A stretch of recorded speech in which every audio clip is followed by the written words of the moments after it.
ये वाक़या मेरे साथ 1 साल पहले पेश आया। मेरे स्कूल के फाइनल एग्ज़ाम्स होने वाले थे और मेरी बहुत सी तैयारी अभी बाकी रहती थी। वैसे तो हमारे स्कूल की लाइब्रेरी 5 बजे तक बंद हो जाती थी, मगर एग्ज़ाम्स करीब होने की वजह से स्कूल ने ये फैसिलिटी प्रोवाइड की हुई थी कि लाइब्रेरी रात 11 बजे तक ओपन रहती थी, ताकि स्टूडेंट्स अगर चाहें तो लाइब्रेरी में देर तक रुक के एग्ज़ाम्स की प्रिपरेशन कर सकें। मेरा घर स्कूल से ज़्यादा दूर नहीं था, तो घर पे स्टडी करने की बजाय मैं भी यही प्रेफर करती थी कि सुकून से जाके लाइब्रेरी के खामोश माहौल में एग्ज़ाम्स की तैयारी करूं। उस दिन 6 बजे मैं घर से वॉक करके एग्ज़ाम्स की तैयारी करने लाइब्रेरी पहुंची। पढ़ाई करते करते मुझे अंदाज़ा ही नहीं हुआ कि कब रात के 10 बज गए। मैं इतना लेट लाइब्रेरी में कभी नहीं रुकी थी। ज़्यादा से ज़्यादा 8 बजे तक मैं वॉक करके घर चली जाया करती थी। 8 बजे तक भी कुछ स्टूडेंट्स तो लाइब्रेरी में होते थे, पर 10 बजे तो वहाँ बिल्कुल सन्नाटा था। मेरा बस कुछ 10-15 मिनट का काम और रहता था, तो मैंने सोचा बस ये जल्दी से ख़त्म कर लूँ और फिर घर की तरफ निकलूँगी। मैं पूरी तरह से अपने काम में गुम थी कि अचानक मुझे लाइब्रेरी के बाहर किसी के अजीब तरह से चलने की आवाज़ें सुनाई दी।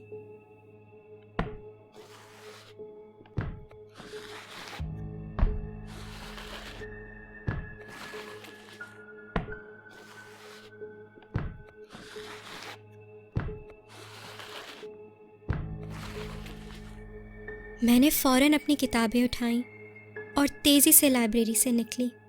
हमारे स्कूल की लाइब्रेरी के बाहर एक लंबा सा कॉरिडोर है, जिससे गुज़र के राइट साइड पे मुड़े तो स्कूल का मेन डोर आता है। मैं कॉरिडोर से गुज़र के मेन डोर की तरफ तेज़ी से बढ़ रही थी कि मुझे कॉरिडोर के एंड पे कोई औरत खड़ी नज़र आई।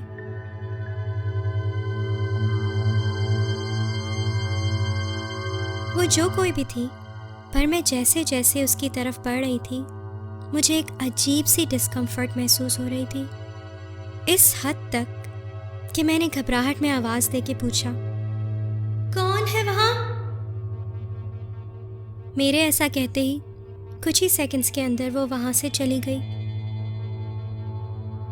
मैंने सुकून का सांस लिया और स्कूल के मेन डोर से बाहर निकली।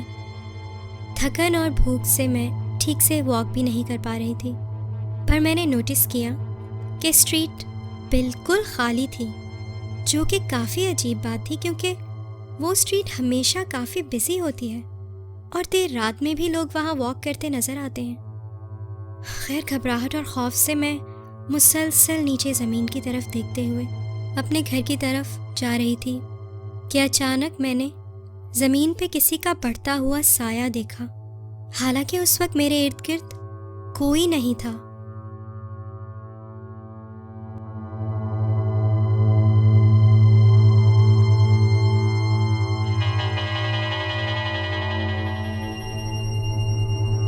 जब मैंने सर उठा के सामने देखा तो मेरे आगे एक औरत चल रही थी।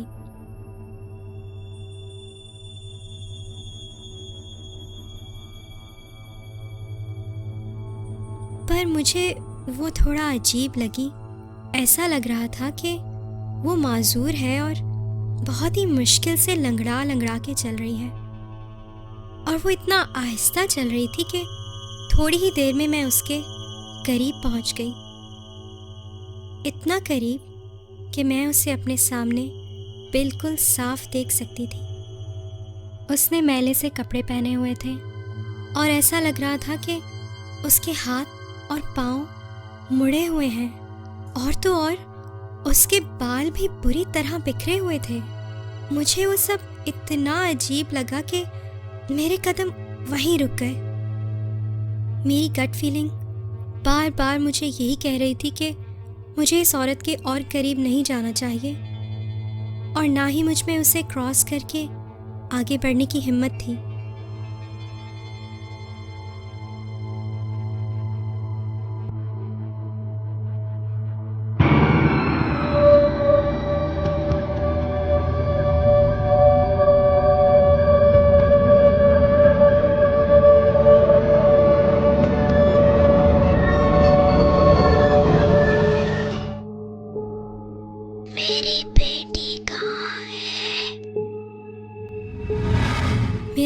जैसे उस वक्त फ्रीज हो गया था।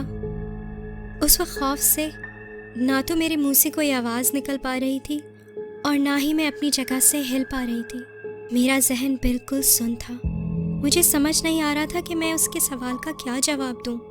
मैंने डर के मारे उस औरत को उंगली से दूर इशारा कर दिया, वहाँ। मैं बस चाहती थी कि वो वहाँ से चली जाए। वो लंगड़ाती लंगड़ाती उस तरफ चली गई जिस तरफ मैंने इशारा किया था, और अंधेरे में इतना दूर निकल गई कि मेरी नज़रों से ओझल हो गई।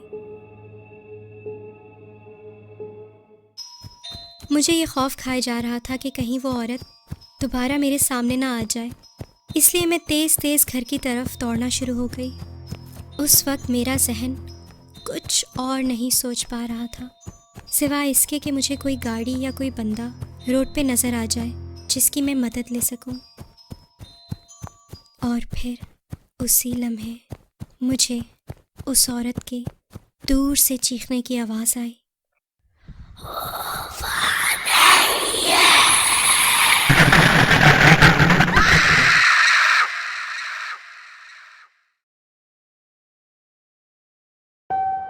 उसके बाद मुझे कुछ भी याद नहीं।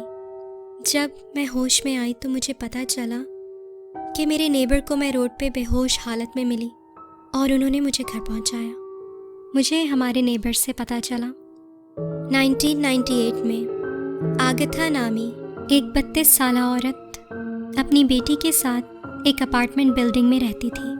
वो अपनी बेटी से बहुत मोहब्बत करती थी और उसकी बेटी की उम्र 9 साल थी।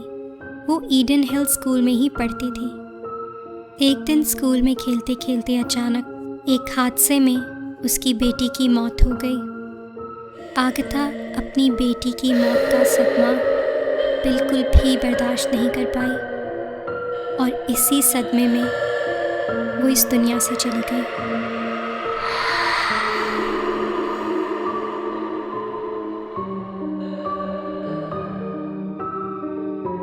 उस वाक़े के बाद आगथा ईडन हिल स्कूल में और उस एरिया के आसपास अक्सर लोगों को अपनी बेटी को ढूंढती हुई नजर आती है।